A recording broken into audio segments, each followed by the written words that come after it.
वो सब्जेक्ट जो हमें हमारे पास्ट से वाकिफ़ कराता है। हमारे स्कूल कॉलेजेस में पढ़ाए जाने वाली हिस्ट्री के टेक्स्ट बुक में तो आधे से ज़्यादा इन्फॉर्मेशन गलत भी होती है। अब आई नो मेरी इस बात पर यकीन कर पाना थोड़ा मुश्किल है, क्योंकि मैं कौन होता हूँ ये सब बताने वाला, है ना। और इसीलिए ढूंढ कर मैंने आप लोगों के लिए कुछ ठोस सबूत लाए हैं। जैसे कि गांधी बापू की इस फ़ोटो को ज़रा गौर करो।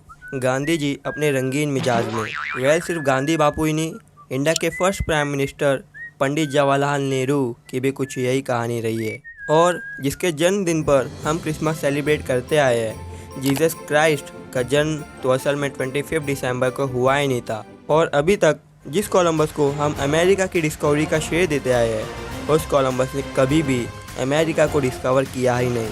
तो क्या असलियत, और क्यों हमारे स्कूल्स में कभी किसी ने महात्मा गांधी और पंडित नेहरू की पूरी कहानी नहीं बताई?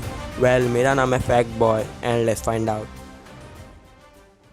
नंबर 1, जहाँ तक मेरे को लग रहा है आप में से बहुत ही कम लोगों ने नेहरू जी की इन फ़ोटोज़ को देखा होगा, और देखते भी कैसे, ज़्यादा इन सब के बारे में कोई बात ही नहीं करता है।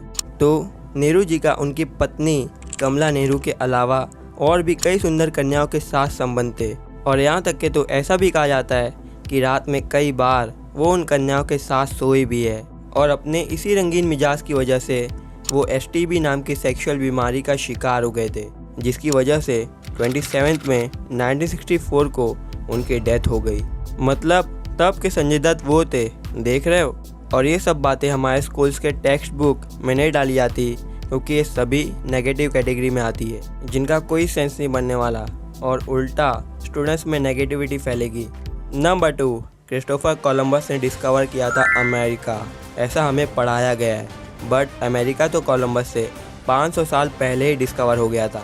दरअसल कोलंबस को लगता था कि अर्थ की साइज़ असल में काफ़ी छोटी है, और अपने इसी मिसकैलकुलेशन की वजह से वो गलती से कैरेबियन आइलैंड्स निकल लिए। तो आखिरकार सबसे पहले अमेरिका को किसने डिस्कवर किया था? वो था यूरोप का लीफ एरिक्सन। मतलब कोलंबस के ऊपर जो फिल्म बनी थी वो झूठी थी। छोड़ो यार ये सब, अब बढ़ते हैं आगे। नंबर 3, अब भाई लोगों, सोशल मीडिया पर गांधी जी की ऐसी सब फ़ोटोज़ बड़ी ही तेज़ी से वायरल हो रही है, पर इन सब पर बिल्कुल ही मत जाना, क्योंकि ये सारे के सारे फ़ोटोज़ फेक है। जैसे कि सबसे पहले ये वाली फ़ोटो जो कि ऑस्ट्रेलिया से वायरल हुई थी।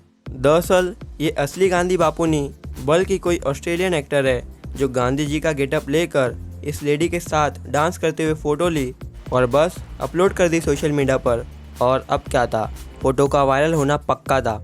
और ऐसा ही कुछ किस्सा है ये वाली फ़ोटो का भी। दरअसल ये वाली फ़ोटो थी कुछ ऐसी, और एडिटिंग के ज़रिए बना दी गई कुछ ऐसी। यार लोगों के पास कितना फालतू टाइम है। नंबर 4, जीसस क्राइस्ट का जन्म 25 दिसंबर को हुआ। एक्सक्यूज़ मी ब्रो, ये सरासर झूठ है, क्योंकि खुद बाइबल में ये कहीं भी नहीं लिखा है कि जीसस का जन्म 25 दिसंबर को हुआ। और सही बोलूँ तो उनकी एग्जैक्ट बर्थ डेट किसी को भी नहीं पता।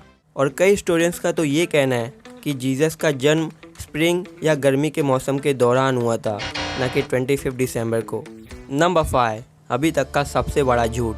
दिल्ली की यूनिवर्सिटीज़ में भगत सिंह, राजगुरु और सुखदेव को टेररिस्ट बताया जाता है। यस, आतंकवादी। इतना बड़ा झूठ, पर क्यों?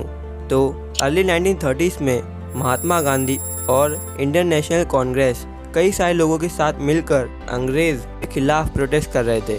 लेकिन फिर जैसे ही गांधी जी ने अपने इस मूवमेंट को थोड़ा रोक सा दिया, तो भगत सिंह इससे बिल्कुल ही सहमत नहीं थे। उन्होंने अपनी एक टीम बनाई जिसका नाम रखा हिंदुस्तान सोशलिस्ट रिपब्लिकन आर्मी। पर उस समय उन्हें कुछ पैसे और हथियारों की ज़रूरत थी, और इसीलिए उन्होंने इंडियंस के ही पैसे लूटे और अंग्रेज़ जो हथियार बनाए थे उसे जब्त करने का प्लान बनाया। मतलब ये थी असलियत, और पढ़ाया कुछ और जाता है। क्यों? हो गया ना दूध का दूध, पानी का पानी। अब भाई लोगों, अभी के लिए सिर्फ इतना ही। अगर वीडियो थोड़ी सी भी इंफॉर्मेटिव लगी हो, so please like and subscribe करना मत भूलना। तब तक के लिए जय हिंद।